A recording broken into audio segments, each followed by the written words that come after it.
Hello and welcome to today's video. So this time I'm going to be cleaning up and having to do a little bit of a repair job on 8 of these beautiful hardbacks from the 1930s, and this is the A Century Of series, which were published by Hutchinson in the UK. Now, I really love these books. There's about 35, 36 in the series, and I'm only about 3 or 4 short. And some of the harder ones to get are very well, you just got to grab copies when you see it. So this one, for example, A Century of Ghost Stories, I've only ever seen 2 copies for sale in the last sort of year and a half, and the first one I just wasn't quick enough and someone bought it before me. Paid a lot of money for it. I think I paid £75 for it. I paid considerably less for this one. However, it has got a few faults and bits and pieces wrong with it, and that's what we're going to sort of be having a look at today. So that one does need quite a bit of work, and then I've got some other ones to have a look at as well, about another 7 or so volumes. So anyway, that has got what we're going to be having a look at today. So sit back, relax, and let's get to it. Okay, so we'll just have a look at some of the other ones that are going to need a lot of work. So Ghost Stories definitely is, and so is A Century of Historical Stories. As you can see, this one's got quite a big split on the spine there that we're going to need to sort out. So those two, I would say, are going to need quite a bit of work. Now, I picked up these two, A Cavalcade of History and the second Cavalcade of History. They came together in one lot. Now, in actual fact, I've already got A Cavalcade of History, so I'm just going to clean this one, and then I'll compare it with the one that I've already got in my collection, and I'll keep the best one. The second Cavalcade of History I've not got at all, and on the face of it, it looks great, but unfortunately, it's got this real bad mottling to the spine there, and it's even sort of rubbed out the publisher's name at the bottom there, almost anyway. So I don't think there's a great deal I can do with that, because basically it's just been rubbed off over the years. You have to bear in mind that this particular series of books were published 85 years or more ago, back in the mid-1930s. So consequently, copies aren't turning up that often, and when they do, they're quite often they've got decades and decades of wear and tear. So we'll do what we can on those two. I've got this one here. This is the Famous Trials, first volume of Famous Trials. This one's not too bad, so I'm quite pleased with that one. Now, the Holiday Omnibus, this is actually the second copy of this one that I've had, because the first one was so far gone, I didn't want to keep it. It was far worse than that one there. This one, I think, is going to be absolutely fine, so that's all right. Once again, it just needs a clean. Then we've got A Century of Sea Stories, Raphael Sabatini, and then perhaps one of the rarest, if not the most expensive, and that's A Century of Love Stories. Now, I've only ever seen the one copy of this for sale, and in the end, so I thought it must be mega rare. And lo and behold, I picked one up, and it was about £3.50. So quite often with these, although they're old books and they're massive anthologies, so I don't think any of them have got any original content except some of the ones which have got brand new introductions by a couple of famous authors like Dennis Wheatley or P.G. Wodehouse, for example. Apart from that, it's all reprint material, but it is, my love of them is I do love a short story and an anthology, because I can just sort of dip into the books and read a couple of stories, and that might be it for the day. And that's really why I like short stories. So what we'll do then, I'm going to do the easiest first, I think, and we'll leave the tricky stuff till the end. So we might as well start off with A Century of Love Stories. So the process that I'm going to do with these, first of all, I'm going to have a companion volume sat next to it, so that when I have the top open like that, I've got something a similar height, and the cover is not being bent all the way back. So we'll just have a little look through this. So initially, then, I can just see some sort of faint pencil pricing in the top right corner. So I like to remove pencil dedications or prices, definitely ex-dealer prices, when I get my books. So I use just this sort of soft artist's rubber. It's a pentel. It's a really, really soft sort of rubber. And one little tip, if you've got sort of dirt on the end, is just give it a rub on your bit of cardboard here. I always work on like a firm surface, not like a tablecloth per se, because I like to be accurate as I can.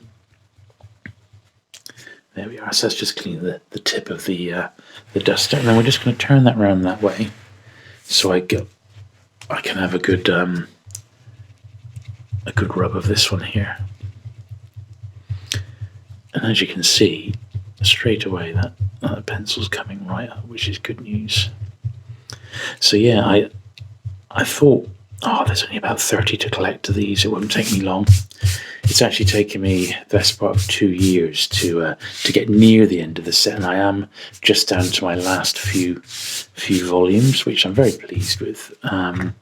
There's some fantastic stuff in here. I can't say this particular one is one I'm going to be rushing to read, a century of love stories, but I am at least pleased that it's filling a hole in the collection there. So looking at it, it's not altogether in too bad shape. I mean, there's little bits of wear. I mean, these all came with dust wrappers, so at one point they would have been protected, but Hutchinson actually encouraged you to remove the dust wrappers so that you could order other books in the series. Now, I've got my trusty toothbrush here. Now, the reason I've got this is because these books have been stored probably on a shelf for, as I said, decades. And what I want to do is rub the top of the books here just to get off any sort of dust that may have built up over the years, and there's probably loads.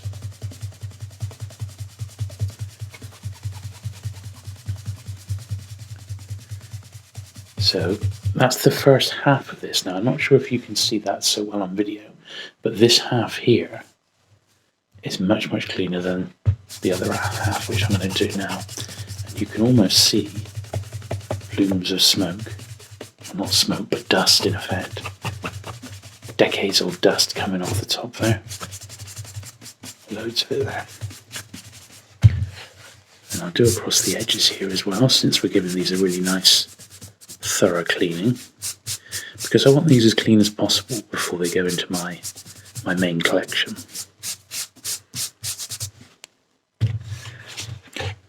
One of the biggest issues with this series is because they're so heavy. A lot of these original volumes have got just over 1,000 pages.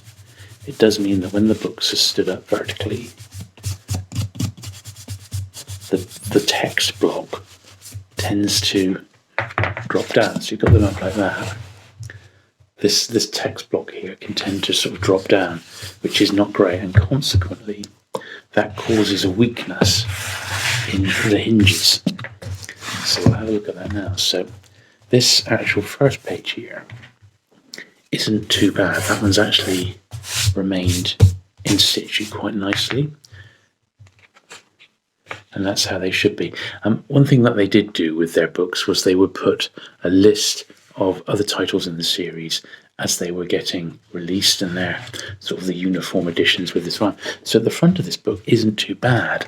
However, the back, unfortunately, hasn't fared so well. And you can see there that there is sort of quite clearly this, use this one here, you can see the sort of the break in that is what they call the hinges, where the book has it's been so heavy, or it is so heavy that it's come away from the main block. Now, I've seen far worse than that, and to be honest, it's not that bad. There's a little bit of play there, but as I said, this is one that I'm probably not going to be reading, let's be honest, because it's a century of love stories. Certainly one aimed at the women. However, I could, if I was so inclined, I could just put some glue to glue that bit sort of back onto there. So to glue that little slip back. The other alternative I've got, and this is something I might have to do with the ones that are really bad over there, is cut a piece of paper, the length of it, slip it into there, like so, right into the groove, and glue it back. So I'll literally be inserting a brand new piece of paper. Now, once again, I'm semi-reluctant to do that because this one's not actually too bad. I don't think that one needs it. So what I think I will do with this, I am just going to run a little bit of glue along there, along the edge there, and then close this one shut. And then over time, that one will just sort of set off and that'll be absolutely fine. Just before I do that, I'm just going to go through the pages and make sure there's no turned over corners. And I like to sort of flick through the pages just to check the suppleness and check there's nothing that I've missed inside, because sometimes you get all sorts of things hidden inside these books, not just bookmarks, old bus tickets and railway tickets and all sorts of ephemera, which can be fascinating to look at when you think of when these books were published. All sorts of things turn up. I've had love letters of all things, but predominantly it's bookmarks or things that people have used as bookmarks. There we are. So in actual fact, there is a little batch of pages that the corners need turning over. So let me just get in there. And I think it's good practice to bend the corners back, particularly on a big old book like this. There we are. Right, so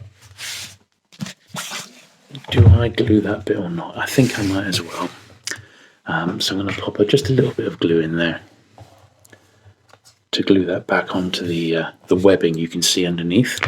So what I tend to do, you can get bookbinder's glue, which you can almost like paint on, but I have found that I can get quite a lot of precision just with some cheap Mr. Pritt stick here, Mr. Pritt original. What I do, I sort of slide it onto the end of like a micro screwdriver here, and that gives me the way to put the glue on with some precision, to be honest, because I don't want it going everywhere. But on the other hand, Pritt stick is one of those glues that's quite versatile when you use it with paper and paper products such as these books. So it does mean you've got a little bit of leeway if you go wrong, and if you sort of squidge over because you put too much in, you can just wipe it off, which is excellent. As you can see, I'm just popping it into all the little grooves where this end paper has sadly come away. And it's, as I said, it's just the way these particular series of books were designed, in that they're so big that they're really susceptible to this. And I think the more popular the book, the more likely it is that it's not being mistreated, but it's just been worn over the years. So one of the hardest ones to get in the series is A Century of Horror. And that particular one, with an introduction by Dennis Wheatley, and he also has a story in that one, very early in his career, in fact, in the 1930s, is actually quite collectible. And I've seen sort of dust-jacketed copies for a few £100, but the loose one, so not the loose one, but the unjacketed one, tends to go for between 50 and 100, depending on the condition. And I've actually got a really, really nice one, which was from the library of Mary Danby, who ended up editing a lot of horror and ghost anthologies for Fontana and Pan books. She even wrote some Pan short horror stories for the Pan Book of Horror Stories back in the 70s. So I've got her copy, which is pretty cool, isn't it? There we are. There's a little bit more under there. So although this is a bit of a fiddly job, I think it probably is worth doing, just so the book doesn't get any worse next time it's opened. But it will take the best part of a day to really sort of set in. And what I tend to do once I've repaired my books, I just leave them for a week or so until I do anything else with them, just to give any sort of gluing and repairs a chance to settle down. So that is that. So I'm just going to get my scalpel here. Just going to raise that up and start popping this into place. As I said, it's not going to be a perfect one. I didn't really want to replace the whole piece of paper and put a new bit of paper in because I don't think it warranted that. But it definitely did warrant just a little bit of glue to stop it, I think, getting any worse.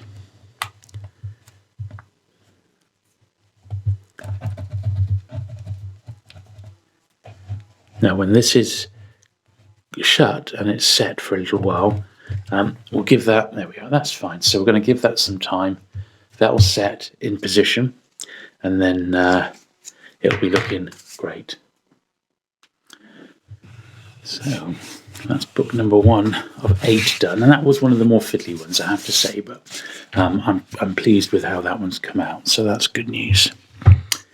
Next then, A Century of Sea Stories. Now I don't think this one actually needs too much work doing on it. So Raphael Sabatini edited this one, and he was famous for a character called Captain Blood, and certainly an author I remember my sort of gran reading quite a bit back in the 70s.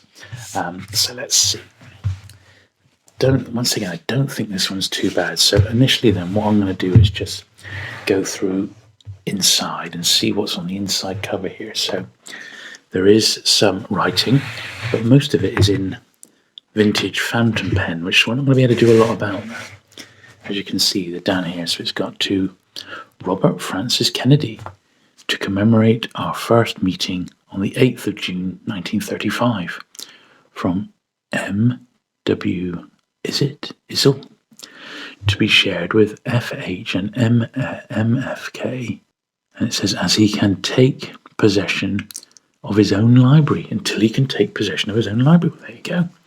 So I always put my toothbrush down the rails here, and that did get some stuff out. Now you can see there in the corner there's a vintage book dealer's £15 there. Now I definitely want to get rid of that one. I certainly didn't pay £15 for it. I forget where this particular one did come from, but I'm just going to use my soft rubber again and get that out. So the actual writing there, I'm afraid I'm not going to be able to do much about that, but it's okay. It's not the end of the world because it's sort of a period piece and it doesn't really matter too much. Let's just have a look on the back here now. Once again, although this book's really nice, Nick, I'm going to just run the toothbrush on the rail there, like so. And then I'm going to give the top edge a dusting with my toothbrush. This will get rid of all those decades of dirt.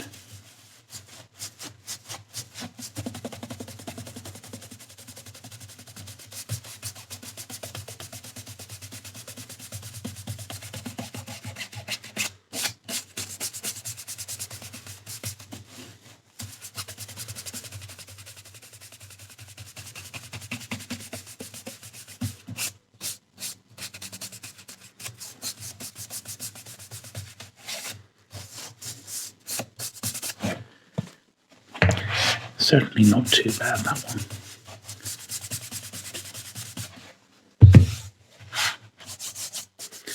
However, it looks like I can see some creased pages inside. So that'll be the next thing I have a look at.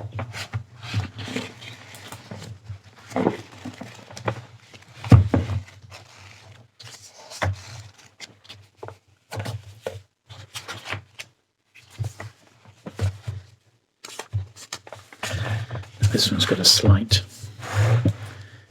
just down there, there's a slight bit which has come out. So rather than remove it, I'm just going to fold it in so it keeps the book intact. Yeah, I just leave it like that. There we are. But then let's have a look, see. Yeah, so there was a few pages that have been turned over, which has happened over the years, so I'll bend those back.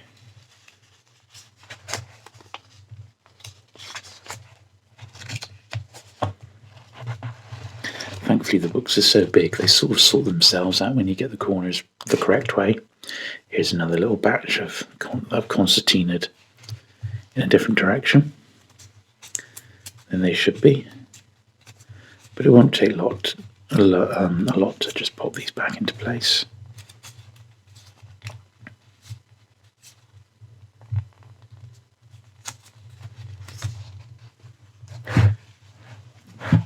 There we are. Okay. So that particular one, all things considered, that's a real nice example of that one. I've just spotted on the back sort of a little mark there, which I'm not sure if that's like a pencil mark, so I'm going to give my soft rubber a little go on this one, just to see if it does bring it up. Now, the boards are very easily marked, so I try and sort of go with the grain.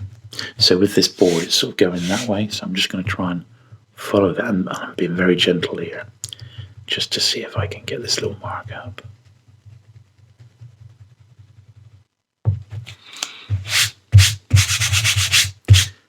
It's lightened it a little bit. I'm going to give it one more little stab, see if it will just do this bit at the end here.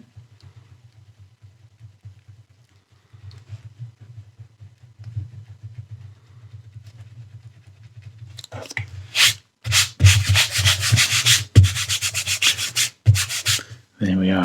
I mean, you can sort of see on the book that if I use my thing here, you can see where there's been sort of a ripple on the boards where something has been spilt on the back cover, maybe splashed a little bit onto the spine there. But nothing too serious. On the whole, that's actually a really, really clean copy, so I'm more than happy to add that one to the collection. That's really nice, that one. So that's the second book. Might as well just do this next one, which is sort of crying out to be done. So this second cavalcade of history is one that I've been after for quite a while, and I was a bit disappointed. I bought it and I could only see the front cover, and I thought, well, that doesn't look too bad. And I was doubling up because I already had the first cavalcade of history. This particular ones, these are one of the sort of the range of sort of historical books. They're not fiction at all, and they look at particular people. So if you can have a look in the contents here, you can sort of see who they cover.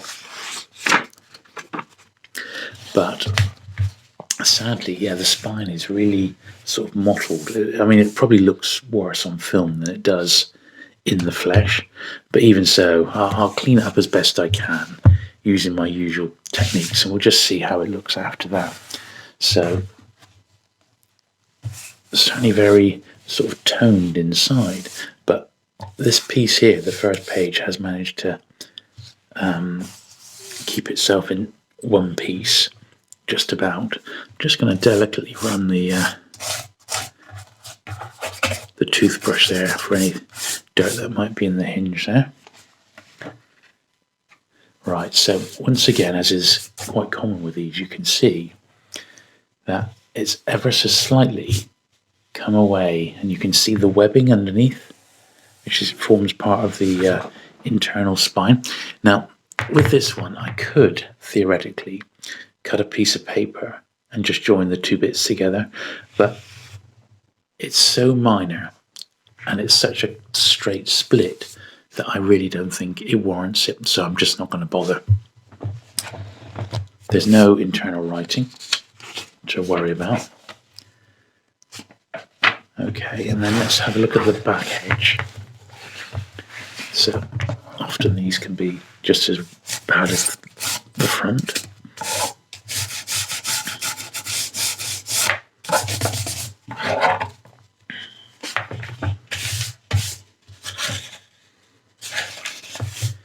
The back's actually really nice. So now I'm just going to flick through a few times just to check for folded over corners, of which this one is.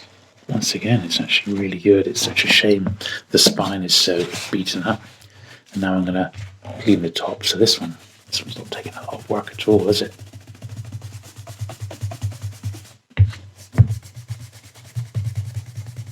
Cool, look at the dust coming off there. Look at that.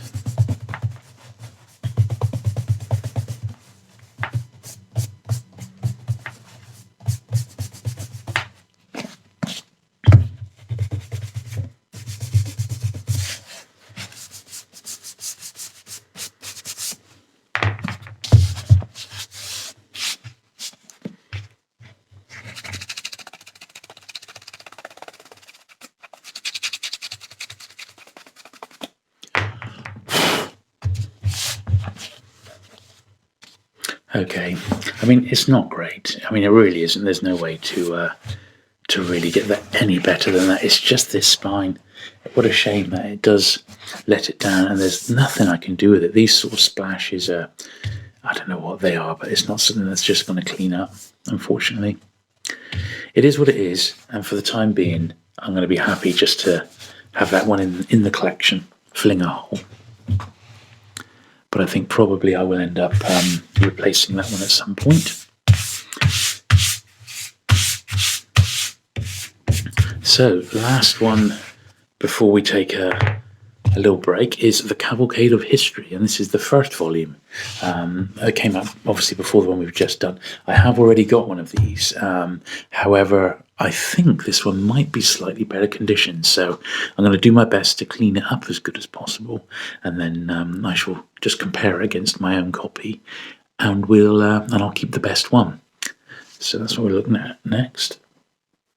So the same technique then. First of all, I want to see how it's looking inside. So I'm going to use another similar sized book to rest the cover against, like so. And I'm going to rub my toothbrush in the rails there. Not too bad at all, that.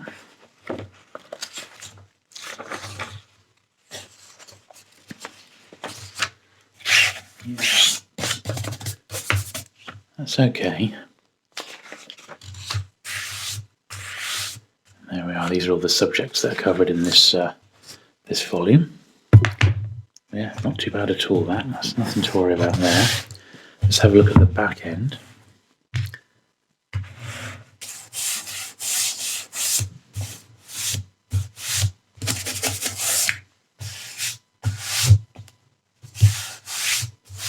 Boards aren't too bad. Can't see any detaching. No, that looks all. That's the page. You see that there? So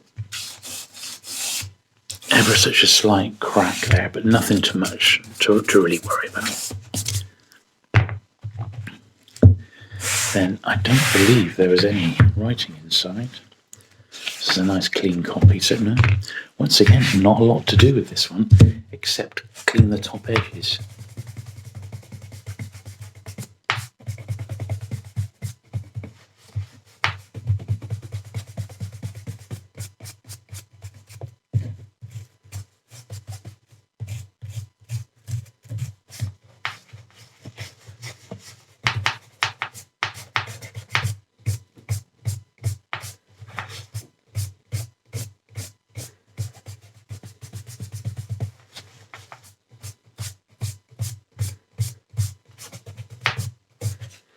It's come up quite nicely. See the plumes of dust again off that. It was really dirty, wasn't it? And it's almost like an invisible dirt, you know. You know it's there. It's just until you actually clean it off, you just don't realise quite how bad it is. But that's made quite a difference to that one, I believe, which I'm very happy about. And then we'll just I'm just going to check the corners again there. Oh, you can smell. You cannot believe the old book smell coming off this one. It's intoxicating.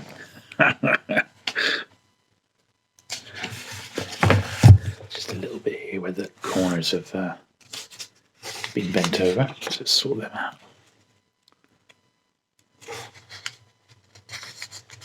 There we are. That's it. I don't think there's much we can do with the boards on this. There's a few smudges and bits of dirt, which you would expect with a book that's 80 plus years old, but no, that's not too bad at all. So that's the first cavalcade of history. Next is the Holiday Omnibus. Now, the Holiday Omnibus, this one here is actually a replacement copy because the first one I got had a really bad spine and it had gone over to the front of the book boards. And although I had a copy, it just wasn't up to scratch. So it's taken me quite a while, but I found a copy. In fact, I had to get it over from a dealer in, I think it was the Netherlands or Belgium. A copy had ended up over there, and that's where I picked up this one, this Holiday Omnibus. Quite a scarce old tome, this one.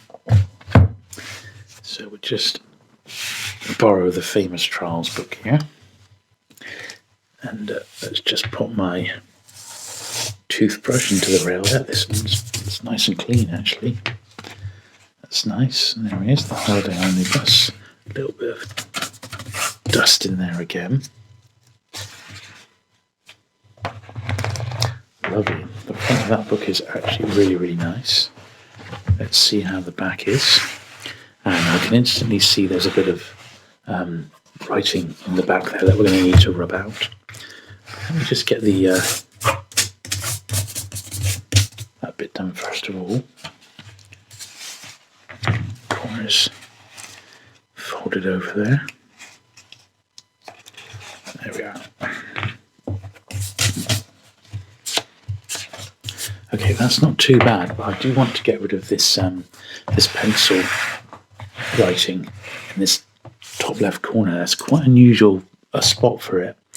DC5. Sometimes it's like a bookseller's stamp to show how long they might have had it in stock. That's usually one of the little signs. Sometimes it gives you an idea of when the book was published, because these don't actually have a published date, because Hutchinson kept them in print for quite some time, and the series was a huge success, but sort of died out at the start of the war when paper rationing obviously kicked in, so they had to curb their output, I guess. Now the top of this book though, however, does look particularly dusty and dirty, the edges here, so it's going to need quite a bit of rubbing by the look of it. So let's get started.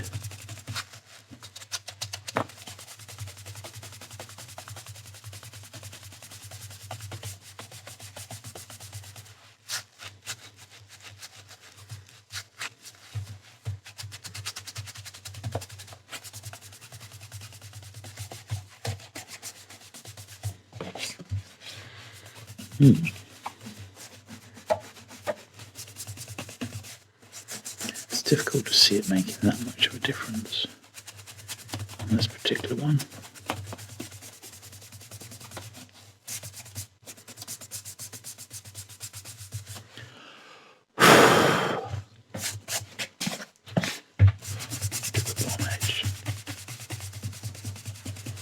It's interesting, but it seems as if there was more coming off the bottom edge than the top of this one. And that may have been how it was being stored, upside down. Quite possibly. And then there does seem to be quite a bit of dirt. Yeah, loads on the edge here. I don't think this one's been stored in the traditional sense, i.e. sort of vertically with the spine up. I think this one might have been laid down or even upside down on a shelf, and it's potentially been sort of rescued and ended up eventually into a dealer's catalogue. That's what it looks like to me. Just the way that one sort of cleaned up. Very weird, isn't it? Let's just go through the pages one last time.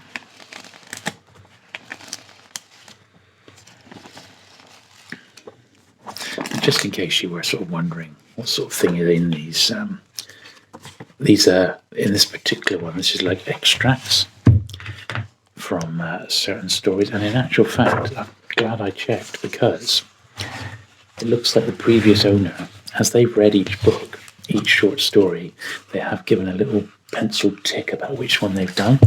So I don't want to know what they've read, because I haven't read them yet. So I'm going to get rid of those little ticks. So I'm very pleased I double checked that.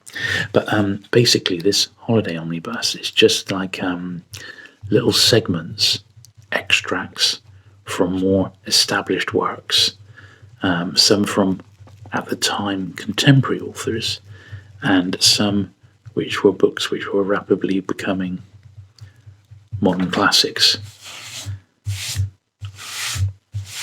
There we are. It's probably, yeah, there's 3 pages of extracts in this book.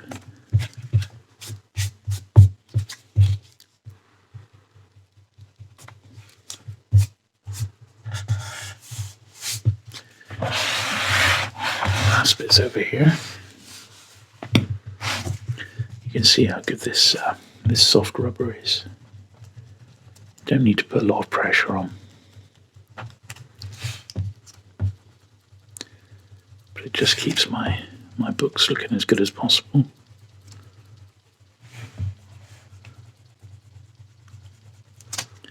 And that certainly didn't take a lot of work.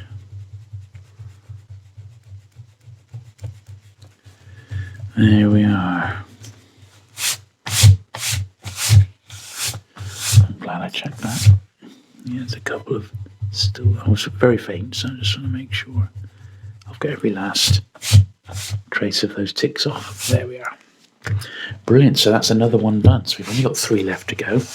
Although the last 2 are going to require quite a bit of extra work. So that's number 5. So this was the last, I believe, fairly straightforward book to clean. Now this is the first volume of Famous Trials. The second volume I found much easier to get. Once again, I've only ever seen one version of this, and delighted to be able to add it to my collection today. Let's have a little look then. So we've got a name in the front there that we're going to need to remove. There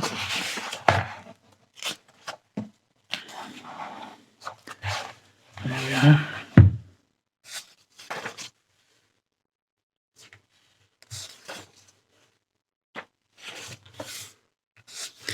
Basically, it's just a very early true crime book.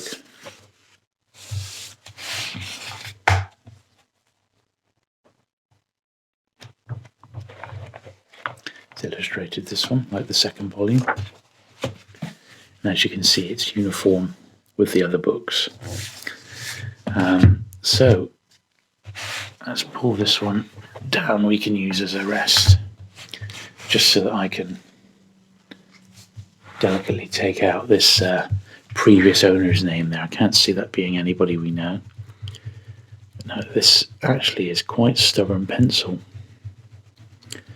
but I need to be careful. I don't want to. I always sort of really hold each bit of the paper quite taut, so that I don't inadvertently fold this bit back. So that's almost there, but there's still a little faint crease. So I'll do it the once, then I'll go over again and do it a second time, just to be sure I've got everything, and I think I have now. Yeah, that looks pretty good. Now, once again, you'll notice that tiniest of tiny little slips in there, but nothing too much to worry about, so I'm not going to worry about repairing that. I just don't think it warrants it. Let's just go through the book whilst we're here. It looks like this one's in really, really great shape, which is the main thing. Yeah, it's looking all right. And then let's look at this edge here, corner here. Yeah, that's pretty darn good, that one. Considering its age. Once again, this sort of edge here, this is sort of borderline, I have to say, because it's very near. Yeah, I don't think it warrants putting a new piece of paper in there, a new sort of join. It's borderline, but I think the book on itself, because it's not one of the thicker ones, it sort of holds itself all right. So I'm not going to really go ahead and do that, I don't think. I am, however, going to clean the edges with my toothbrush. That definitely does need doing. So let's do this first of all. Once again, in my eyes, look at the first half that I've done compared to the second half. It makes an immediate difference, this.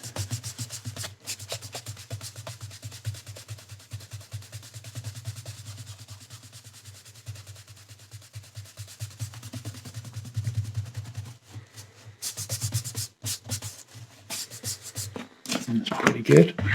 Do the bottom edge here. That wasn't too bad.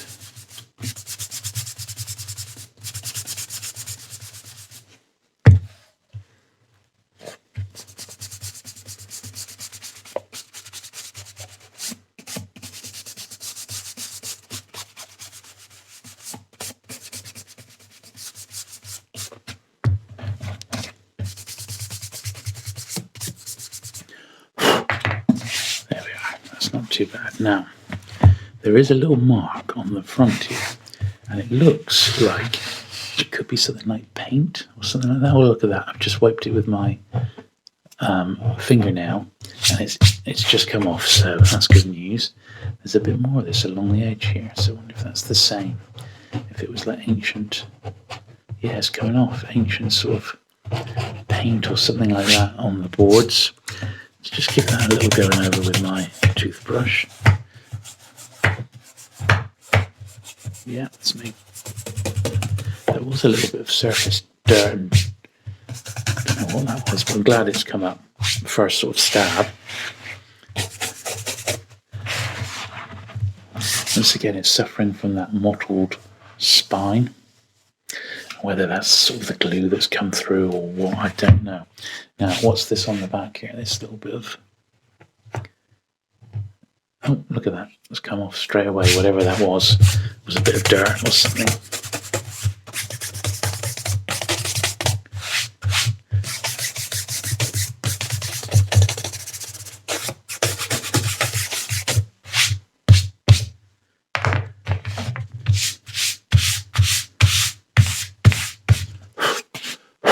Not doing too badly, actually.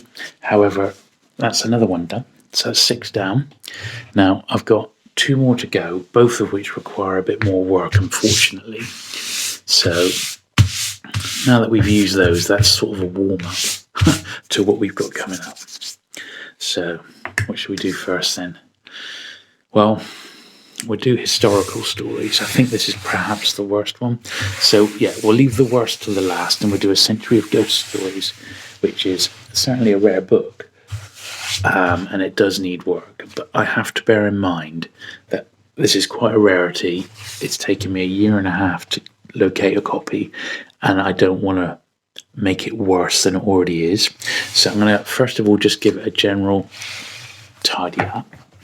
So initially then you see you've got that 5/36. Now that just means it came out, or at least it was popped into the bookshop in May 1936. Now I know when these books were published. As I said, they're all 1935 to 1938. I don't need that in there. It was done at the time by the bookseller. I don't think that's taking anything away from it. All it is the publishing date. Nothing else in the top right corner that I can see. But as what we've noticed before, it's unlike some of the other books where it's a tiny little gap, say like that, this one is much, much more pronounced. Now, I'm not 100% sure what I should do with this. I could cut a brand new piece of paper to size, and I could create a join of my own. It'd be like that, wouldn't it? I'd have to put my own join and put it across there like that onto there, and then it will cover up that break there, because there's nothing really that I can just put glue in and it's just going to fix itself, because it won't. It does need something in there to stop it and push down like that, and then basically held in place in that position. That's what we're sort of looking to do. So that is something we may have to do in a sec. What I'm going to do first, carefully, is just go through, see if there's any corners that need repairing. See, this is a book I do want to read. I love a ghost anthology. Absolutely love them. Now, what's this I've come across? I'm almost weary to touch it. Let's get my scalpel out here. Well, I don't know what that was, but it came off easy. That's the main, and that's why I go through. And this is a way to sort of sense check, just sort of visually give it one last going over before we try any work, and which is then going to be pressed down, because if we do some work, I'm going to need to sort of leave it for a week or so to really set off. One thing, I mean, I've always got lots of piles of books around, so I'm never really short of having weights, but it does pay sometimes to have a decent weight in the house that you can use. And one tip I picked up online was where people had taken a traditional house brick and they'd wrapped it up in cloth, so it wasn't going to mark anything, but they were able to use it as a very heavy weight, which I thought was a great idea. So I actually do have some house bricks outside which are spare. But as I said, I've never really needed to do that because I've always got piles of books around that I can use as weights. And I've got those other 6 books that are all finished now. None of those need weighting down. So if I do need to do some weighting, I can use them, which is probably what I'll do. So just turning over the few last corners which weren't in a good spot.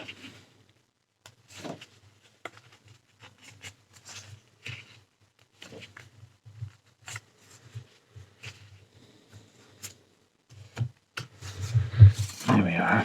And then the back edge actually is absolutely fine by the looks of it. It's just that front one which has come away.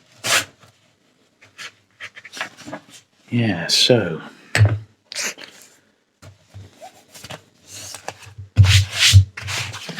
just check there's nothing I need to do on the boards before I get started on that particular internal repair. So there is a tiny little sort of gap in the spine there, and I'm not 100% sure what I can really do about that. I might just, when it's on the shelf, you're not really going to see it that badly.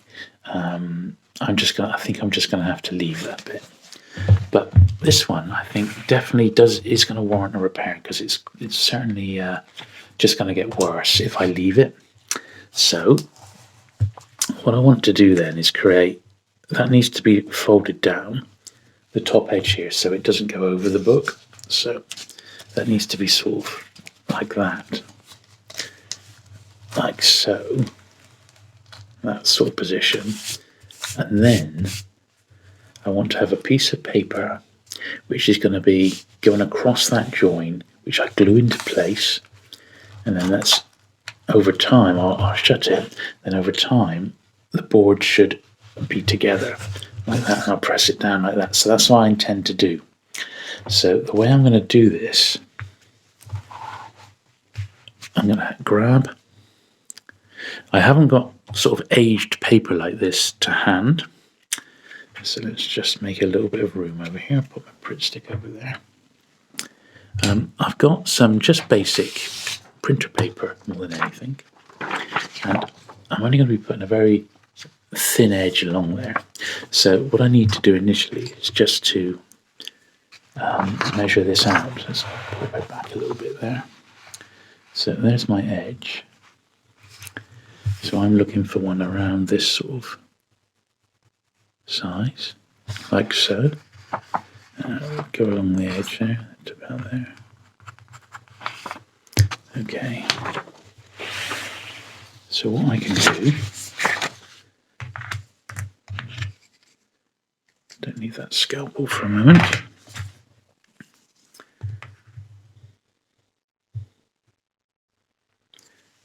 Just gonna lightly like that. Now, I do only need a small piece. I don't want to use too much paper, but it is going to be folded in half. So I think initially I'm going to, is that going to be enough to bridge the gap? I think it will be. So let's do that. I'm going to cut this out.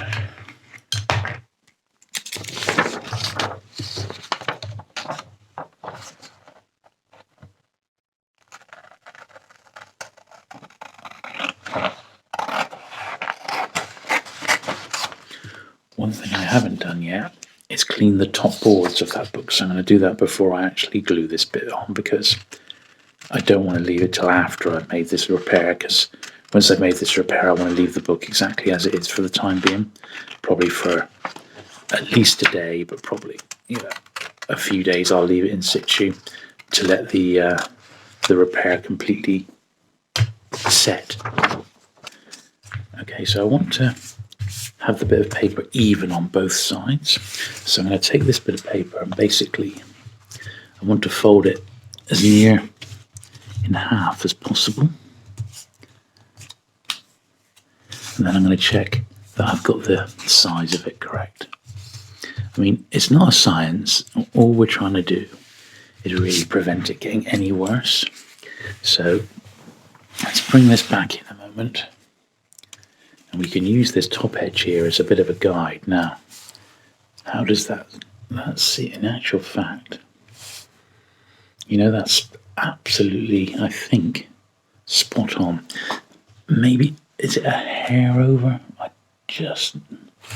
Yes, it looks like it might be just an absolute millimetre over, but that's really, really good for a first try. So I'm just going to cut a millimetre off the edge here.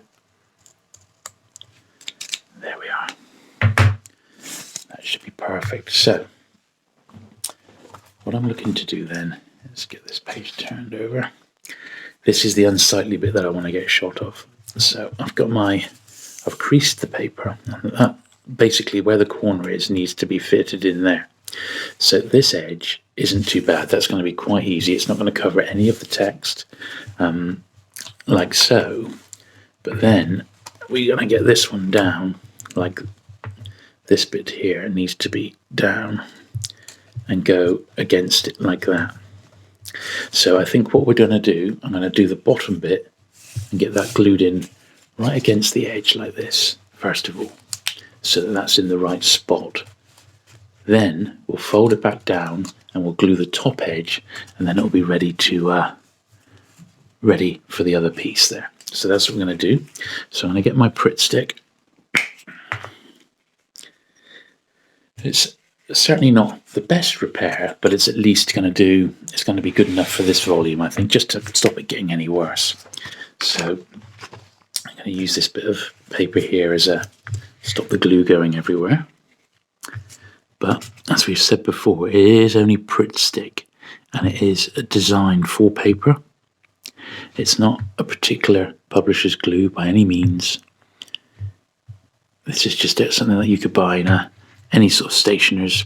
I would always recommend getting a decent brand like Pritt stick rather than one of the pound shop versions, because they're not particularly great. There we are. Let's just put that to one side. We just pull this back a bit. Here we are. It's as clean as we can get that surface.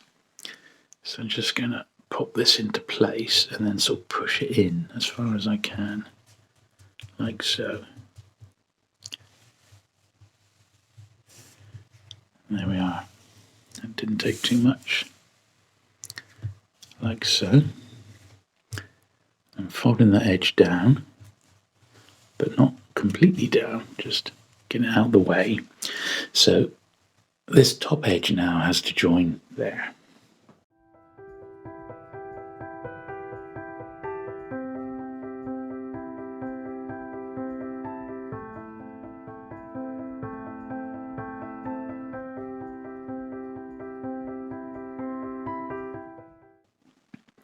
So slightly fiddly now because I need to glue this top edge whilst it's on the book. So, but with just a little bit more care, I should be okay to do this all right. I think what I'm going to do, just to be on the safe side, I can put this bit of paper underneath, like so. So then if I do go over, I'm not going to glue the pages of the book, which would be a bit of a nightmare. So this makes it a bit easier. Let's give a bit more out. I want plenty of glue on here.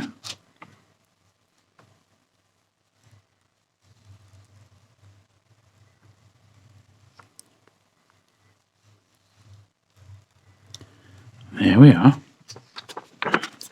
So that's that top edge glued. Now, I am half tempted to put a little bit of glue along this edge here as well, because that's what's ultimately going to be binding it, and that's actually going to be quite easy to do. So I'm just going to put just a little layer along there as well. It's not going to hurt one little bit. There we are. And then all we need to do is marry these two parts together.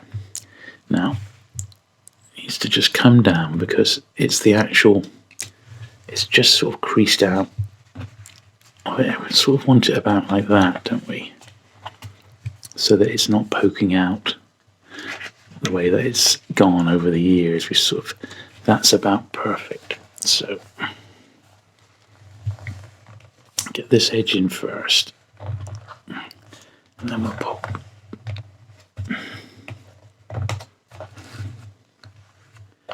Okay, and then we can pop the edge over like so. There we are, the top bit. Oh, that's going on really well, actually. There we are, so that's covered that unsightly bit. And then what we're going to need to do is delicately close it. It's all very square, like so. Press it down there. And that's now going to need to be staying like that for quite some time. Now I'm going to get another piece of paper which hasn't had any glue on at all, and I'm just going to slide it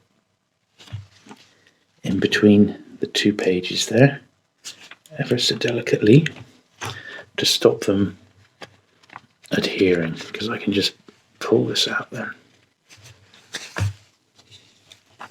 There we are. I'm just going to slip that in there like that. Brilliant. And then give that a good old press down. Now I'm going to need to put some weights on that, but that's going to save that one from any extra sort of damage. And the only thing we didn't actually do on this was I meant to do the top here with the toothbrush, so let's do that now. Ever so carefully.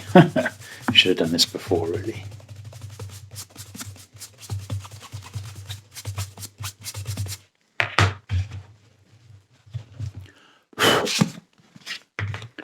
So yeah, that's a particularly rare book, so it was worth giving it the treatment. But it does need to be stored correctly now, just to give it that chance to set off, because the block is so slightly out there, like that.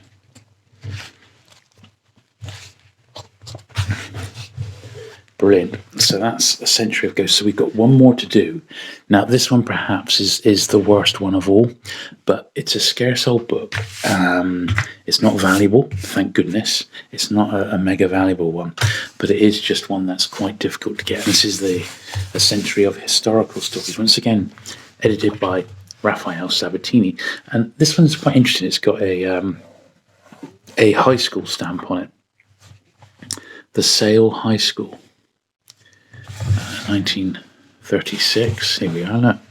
The County High School for Girls, Sale. Prize awarded to Rachel E. Coleman for school certificate. Form 5, date July 1936. It's really nice that these, something like that. I mean, I know, from a collector's point of view, it's not exactly as published. However, it is still really nice to sort of see the history of a book such as this, Now, straight away, you can sort of see it's a similar sort of problem, isn't it? It's the back edge has come away, and that just sort of needs to be re-glued. So, easiest way by far is to just put another strip of paper in. So I think that's what we're going to do. But look at this on the spine here. Look at this. So, on that, I think the best thing to do would be to put a layer of glue along the edge there and just fold that down. And then another bit of glue just along the edge again, perhaps to keep that in place, to stop it getting any worse, because it's almost come off, and I don't want to glue it to the spine because you need a bit of give. So not great. It's basically a copy, but it's not going to be great in any way, shape or form, but it's going to be what I would call a filler. So it is going to be a filler copy, but we'll make the best of what we can out of it. So I'm just going to borrow this one here so that I can safely work on it without making it any worse. So first thing we do, I've got a little clump of these pages that need turning over. They're the wrong way around. But at least this is the last one now, and then I'll have all of these shipshape in my collection. I'm very much looking forward to doing a video when I've got the whole lot and I'm able to show you the entire set. I'm very, very close now. I think I'm only about 3 or 4 books away from it. So that'll be really great when I can finally get them licked. But unfortunately, I've been very strict up to this point, just with my copies, and I'm going to have to just accept that certain books I'm just going to have to take in lower grade. This one, I'm sure I'll find a better one down the line. I'll keep an eye on it, and should a better one turn up, I shall obviously replace it. But in the meantime, I'd like it looking as good as possible, even if it's not like worth much more than a tenner or something, you know. That's a little bit of paper coming out here. So, and the ones that get most damage is just because of their sheer size. And they are enormous. As I said, you know, they're over 1,000 pages. That's actually a misprint there. So the book's actually been misprinted. So what I would do in that case, I'm just going to, I can either turn it back in or cut it down, and I'm going to cut it down in this case. There we are. Right, so that's where we need to do it. So the back one there, is the front one any good? The front one, not too bad. Let's just turn these corners over as well.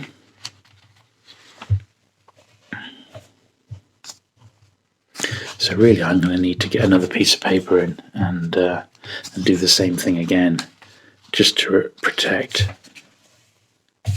the back.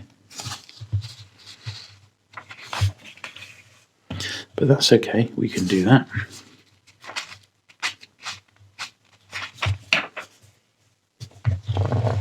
There we are. Right. So what should we do first? I think, yeah, let's do, I mean, it's 2 things, isn't it? I think we better do the internal bit first. So let me just get a fresh piece of paper here.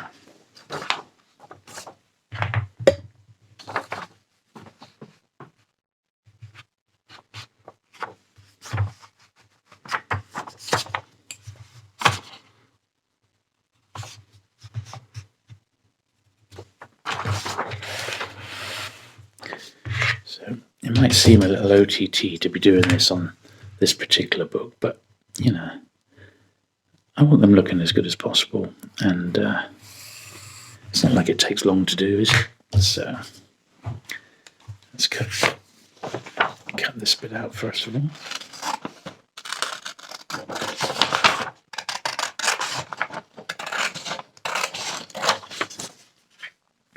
I did do a video a little while back where I repaired an old 1950s paperback, and that really was quite a repair job. That was really something. But I was delighted with how it came out, because it was literally in pieces. But it came out all right at the end of the day, and that's what matters. And it saved the book from going in the bin, which is probably what would have happened to it if I hadn't have intervened, because it was literally in about 6 pieces, and it was an old 1950s crime book called Forbidden Planet. You may have seen the old B movie with Robbie the Robot. It was the novelisation of that one, an absolutely fantastic book as well. Excellent, that one looks all right just by doing it by eye. I'm just folding the piece of paper in half here. Seems to be coming together quite nicely. Right, so I think similar to how we did it last time, I'll glue this bottom edge first. So I'm going to glue that bit in, and size-wise, yeah, it's absolutely perfect. So I'm going to glue it in like that, and then the top bit I'm going to need to glue in on top, sort of like that, and then shut it in, and might have to leave that for a while before we do the spine, unfortunately, because we can't do both bits in one day. I don't think So let's use this offcut here to get my first piece all glued up.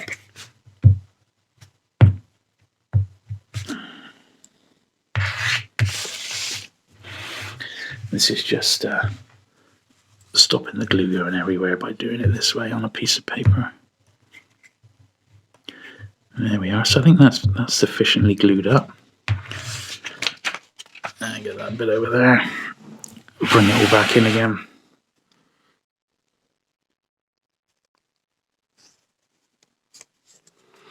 Slide this one into situ.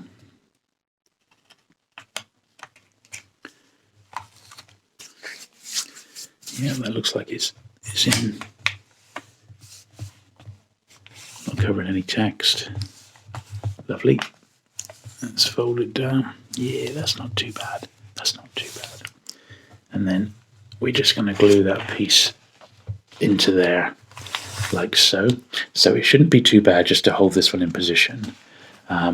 What I can do is actually quite handy. This one is easier than the other one we did, in that I can just run the glue stick along the edge like this. And that's not going to hurt one little bit. So it's just going to do the little edge there. That's going to get secured. And on this one, once again, if I just put the glue up like that, I can actually just run it along there, like so. So we've got plenty of glue in there before this one gets squished into place for the next week or so. So that's how we want it. So it's a bit more tight like that. And then we're just going to, there we are, just going to raise that one up and pop it in like so. Then what I'm going to do, I've got another piece of paper over here, which hasn't had any, that has had a bit of glue on. I want a bit which hasn't had any glue on, which is this bit. I'm just going to pop that in there. Keep this in position. There we are. I'm going to pop that, put plenty of pressure on, because that one, like the other one, is going to need quite a bit of work. Now we'll just have a look at this. I don't think it's something I can do whilst this top, whilst the inside corner is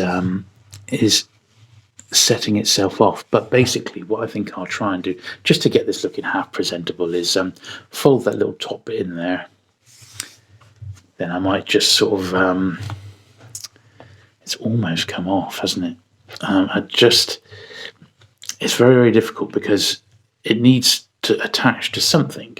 So I could just glue the very edge there of the spine in the hope that it will just keep it in one piece. I think that's probably the best thing I can do. So I am tempted just to pull it to one side. Yeah, it's coming off so easily. I'm hardly having to do anything, so I think I'm going to do that now, because as I said, it's not going to hurt, to be honest. So let's just get this one scalpeled in here. As you can see, it's only this last little bit that's holding it in place. So let's just take that off. And we'll do a proper sort of glue down. And at least then it's going to keep it in one piece until such times I can get a better copy. I'm being ever so delicate. Here we are. It should just come away now. There we are. It's going to do it.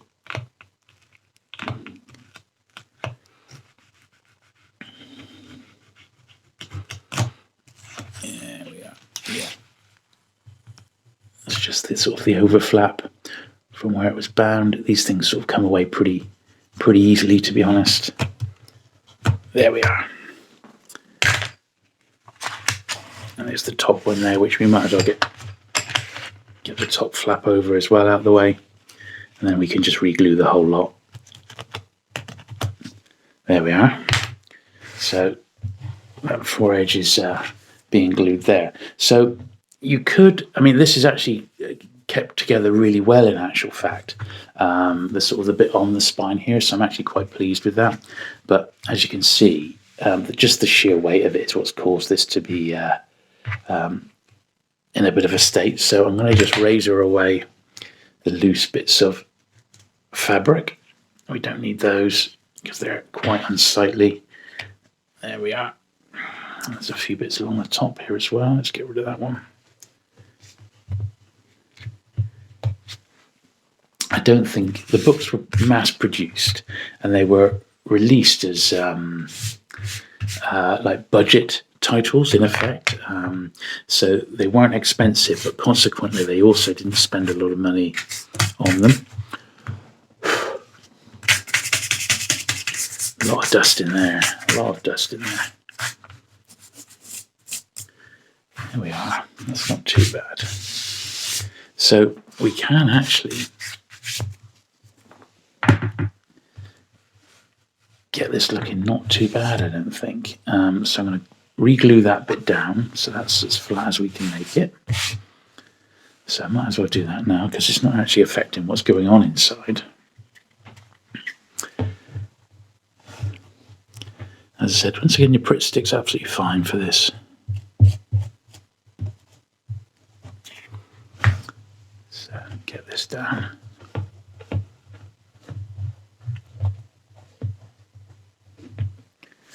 There we are.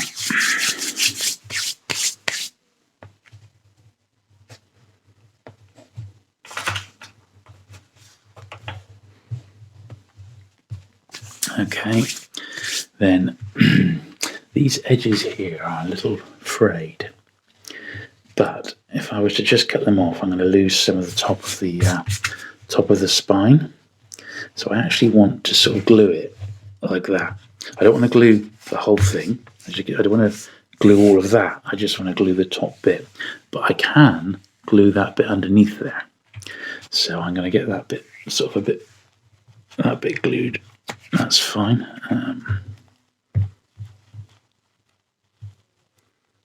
Because that's exactly how it would have been sort of back in the day when the book was assembled. And then we're just going to run a layer of glue along sort of the top edge there and along the top edge here in the hope that it's going to at least stop it getting any worse, because it's certainly not in a great state at the moment. A little bit of glue there to keep that bit down, like so. Now, what we're looking to do then is just to pop it in there, and then when that's fully set off, I'll just go through and take off any other little bits of frayed like cloth which has maybe got through the net here whilst we've been sort of repairing it.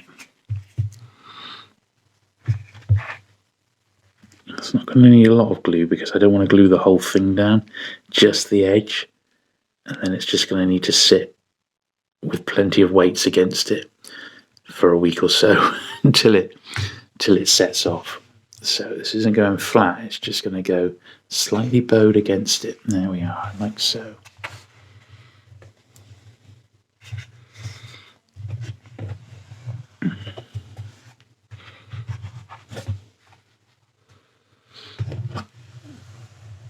There we are.